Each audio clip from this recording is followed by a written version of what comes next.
Good afternoon, everyone. Welcome to JD शिक्षा जगत। तो बच्चों, ये वीडियो झारखंड पात्रता माध्यमिक परीक्षा 2026 में जो होने वाला है उन बच्चों के लिए बहुत ही ज़्यादा फायदेमंद रहने वाला है, क्योंकि आज से आप लोग के बीच में इस चैनल के माध्यम से हर वो महत्वपूर्ण प्रश्न को बताया जाएगा जो 2026 के परीक्षा के दृष्टिकोण से बहुत ही महत्वपूर्ण है। तो बच्चों, आज का मेरा क्लास है, जैसा कि आप देख सकते हैं बोर्ड में लिखा हुआ है, विज्ञान का पहला चैप्टर जिसका नाम है रासायनिक अभिक्रिया और समीकरण। इस चैनल के माध्यम से आप लोग को वही क्वेश्चन बताया जाएगा जो एग्जाम के बेसिस पे बहुत ज़्यादा इम्पोर्टेंट है। तो आपको एक्स्ट्रा कुछ नहीं पढ़ना है। अगर कोई विद्यार्थी अभी तक तैयारी करना शुरुआत नहीं किया है तो जल्द ही इस चैनल से जुड़ जाएं और बेफिक्र होकर सिर्फ हमारे द्वारा बताए गए सवालों का प्रश्नों का याद करने की कोशिश करें और समझने की कोशिश करें। 100% ये भरोसा दिलवाते हैं कि एक अच्छी सफलता की प्राप्ति होगी। तो चलते हैं, लेट ना करते हुए। हमारा इस चैप्टर का जो महत्वपूर्ण प्रश्न का लिस्ट है वो बोर्ड में सामने दिख रहा है। इन्हीं प्रश्नों को आज जिक्र किया जाएगा। तो बच्चों, आज का इस चैप्टर का पहला जो इम्पोर्टेंट क्वेश्चन है वो है रासायनिक समीकरण को संतुलित करना क्यों आवश्यक है। तो बच्चों, ये प्रश्न पिछले कई वर्षों से पूछते आ रहा है और इस बार भी लग रहा है कि 2026 के सेशन में भी ये क्वेश्चन बहुत ही इम्पोर्टेंट होने का संभावना है। तो बच्चों, ये प्रश्न का कहना है कि रासायनिक समीकरण को संतुलित करना क्यों आवश्यक है। याद करो बच्चों की क्लास 9 में हम लोग को बताया गया था एक नियम जिसका नाम है द्रव्यमान संरक्षण का नियम, जिसमें ये बताया गया था किसी भी रासायनिक अभिक्रिया में भाग लेने वाले अभिकारक का कुल द्रव्यमान जो होता है उत्पाद के कुल द्रव्यमान के बराबर होता है।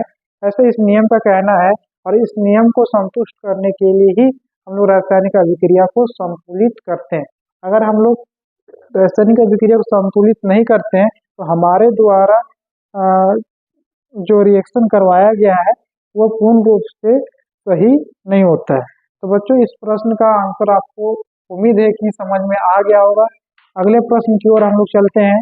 इस चैप्टर का अगला प्रश्न जो है वो है वायु में जलाने से पहले मैग्नीशियम रिबन को साफ क्यों किया जाता है। बच्चों, वायु में जलाने से पहले मैग्नीशियम रिबन को साफ करना क्यों आवश्यक पड़ जाता है, ये जानना बहुत जरूरी है। ये प्रश्न एग्जाम में कई बार आया हुआ है, तो इस प्रश्न का उत्तर को समझने का प्रयास करना। इस प्रश्न का उत्तर है कि जब लंबे समय तक या फिर खुले ऑक्सीजन के संपर्क में जब मैग्नीशियम के रिबन को रखा जाता है तो वह ऑक्सीजन के साथ अभिक्रिया करके मैग्नीशियम ऑक्साइड बना लेता है और अपने ऊपर एक परत चढ़ा देता है, जिसके कारण क्या होता है कि वायु में आग में आग पूर्ण रूप से जलने में मुश्किल पड़ जाता है, जिसके कारण इसको क्या किया जाता है कि जलाने से पहले इसको क्या किया जाता है, साफ किया जाता है। इसलिए ये प्रश्न आवश्यक हो जाता है कि वायु में जलाने से पहले मैग्नीशियम रिबन को साफ करना इसलिए आवश्यक पड़ता है। अगला हमारा प्रश्न है वो है जब लोहे की कील को कॉपर सल्फेट के विलयन में डुबाया जाता है तो विलयन का रंग क्यों बदल जाता है। तो बच्चों, इस प्रश्न का उत्तर है कि जब आप लोहे की कील को कॉपर सल्फेट के विलयन में डुबोते हैं तो वो क्या करता है कि कॉपर सल्फेट को विस्थापित कर देता है। इसका अर्थ है कि कॉपर सल्फेट में जो कॉपर मौजूद रहता है उसको हटा के खुद उसका स्थान को ग्रहण कर लेता है और कॉपर को बाहर कर देता है, जिसके कारण क्या हो जाता है, नया जो उत्पाद के रूप में हमारे पास यौगिक जो बन के आता है वो बनता है आयरन सल्फेट। और आयरन सल्फेट का रंग क्या हो जाता है, हरा होता है, जबकि कॉपर सल्फेट का विलयन का रंग होता है नीला। जैसे कि समीकरण में इसको समझ सकते हैं आसानी से, कॉपर सल्फेट जब आयरन जब आयरन जब आयरन को कॉपर सल्फेट के विलयन के साथ अभिक्रिया करवाया जाता है, तो इसको ये विस्थापित करके ये खुद इसका स्थान को ग्रहण कर लेता है और उत्पाद के रूप में FeSO4 प्लस Cu को साइड कर देता है। इस तरह का उत्पाद का निर्माण करता है। तो आशा है कि समझ में आता होगा, और अगर समझ में आ रहा है तो इस वीडियो को शेयर करें अपने दोस्तों के पास भी और लाइक करें। नेक्स्ट अगला प्रश्न की ओर हम लोग बढ़ते हैं, वो है श्वसन को ऊष्माशोषी अभिक्रिया क्यों कहा जाता है, ये क्यों कहते हैं श्वसन को। ये भी बहुत बार प्रश्न पूछा हुआ क्वेश्चन है ये, कि बहुत एग्जाम में बहुत साल ये क्वेश्चन को रिपीटेड किया गया है कि श्वसन को ऊष्माशोषी अभिक्रिया क्यों कहते हैं। तो बच्चों आपको याद होगा कि जब हम लोग खाना खाते हैं, भोजन करते हैं, तो भोजन को पूर्ण रूप से पचाने के लिए हम लोग को श्वसन प्रक्रिया करना पड़ता है। और श्वसन प्रक्रिया करने के दौरान हम लोग क्या करते हैं कि ऑक्सीजन गैस को हम लोग अंदर करते हैं, और जब ये ऑक्सीजन गैस जब भोजन को पचाने के लिए अंदर जाता है, तो वो क्या करता है कि वो हमारे भोजन में उपस्थित ग्लूकोज के साथ अभिक्रिया करके कार्बन डाइऑक्साइड गैस का निर्माण करता है, और वो हमारे बॉडी से बाहर जब निकलता है, तो आपको पता होगा कि कार्बन डाइऑक्साइड गैस क्या होता है, ऊष्मा होता है। ऊष्मा के रूप में उसमें ऊर्जा उत्पन्न करता है, और जब हम लोग सांस छोड़ते हैं, तो आपको भी क्या महसूस हुआ होगा कि जब आप अपना सांस को छोड़ते हैं, तो कभी हाथ ऐसे करके महसूस करके देखना कि वो कैसा महसूस होगा, तो गर्माहट महसूस होगा।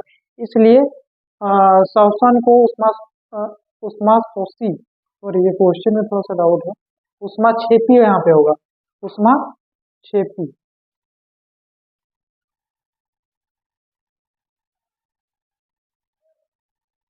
ऊष्माक्षेपी होता है। श्वसन को ऊष्माक्षेपी अभिक्रिया क्यों कहा जाता है, शोषी नहीं होता है, क्षेपी।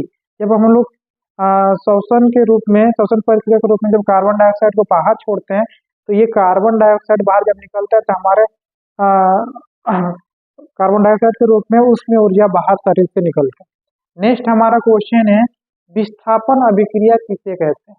तो बच्चों ये भी बहुत बार पूछा हुआ प्रश्न है। आप क्वेश्चन बैंक को खोल के देख सकते हैं कि प्रश्न को भी बार बार रिपीट किया गया है। तो विस्थापन अभिक्रिया क्या होता है कि विस्थापन अभिक्रिया होता है कि जब कोई रासायनिक अभिक्रिया में जो अभिकारक भाग लेते हैं, वहाँ पे कुछ अभिकारक क्या होते हैं कि ज़्यादा शक्तिशाली होते हैं, सक्रिय होते हैं, और कोई कम सक्रिय होते हैं। तो ऐसे केस में क्या होता है कि अधिक सक्रिय जो तत्व होते हैं दूसरे कम सक्रिय तत्वों को उसके यौगिक से हटाकर खुद उसका स्थान को ग्रहण कर लेते हैं, और यही प्रक्रिया, यही अभिक्रिया को हम लोग बोलते हैं क्या कि विस्थापन अभिक्रिया। जैसे कि इस एग्जाम्पल की सहायता से हम लोग समझ सकते हैं कि यहाँ पे देखिए आयरन कॉपर से ज्यादा ताकतवर है, आयरन कॉपर से ज्यादा ताकतवर है, इसीलिए आयरन क्या कर रहा है, आयरन कॉपर का जगह को खुद ग्रहण कर ले रहा है और कॉपर को बाहर कर दे रहा है, और यही पर अभिक्रिया क्या कहलाता है, विस्थापन अभिक्रिया। हमारा नेक्स्ट प्रश्न है वो है अवक्षेपण अभिक्रिया। अवक्षेपण अभिक्रिया बच्चों कुछ ऐसे अभिक्रिया होते हैं जहाँ पे अभिक्रिया जब तो तत्व या यौगिक करते हैं आपस में, तो अभिक्रिया पूर्ण रूप से होने के बाद कुछ अवक्षेप प्राप्त हो जाते हैं, जिसका उपयोग हम लोग नहीं करते हैं, फेंक देते हैं। जैसे आप लोग जब घर में चाय बनाते हैं, तो चाय जब हम लोग बनाते हैं तो चाय पत्ती नीचे बैठ जाता है अवक्षेप के रूप में, इसका उपयोग हम लोग नहीं करते हैं, उसको फेंक देते हैं। ऐसे कई अभिक्रियाएं हैं जो अभिक्रिया होने के बाद उत्पाद के रूप में अपशिष्ट पदार्थ यानी अनुपयोगी पदार्थ का निर्माण हो जाता है, और ऐसे अभिक्रियाओं को हम लोग क्या बोलते हैं, अवक्षेपण अभिक्रिया। इसको एग्जाम्पल के सहायता से भी हम लोग समझ सकते हैं। जैसे जब सोडियम क्लोराइड को बेरिलियम सल्फेट के साथ अभिक्रिया करवाया जाता है, तो ये उत्पाद के रूप में निर्माण करता है सोडियम सल्फेट प्लस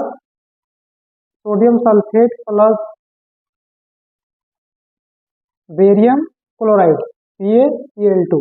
और ऐसे केस में ये जो सोडियम सल्फेट आया, ये अवक्षेप के रूप में प्राप्त होता है, अवक्षेप जिसका इस्तेमाल हम लोग नहीं करते।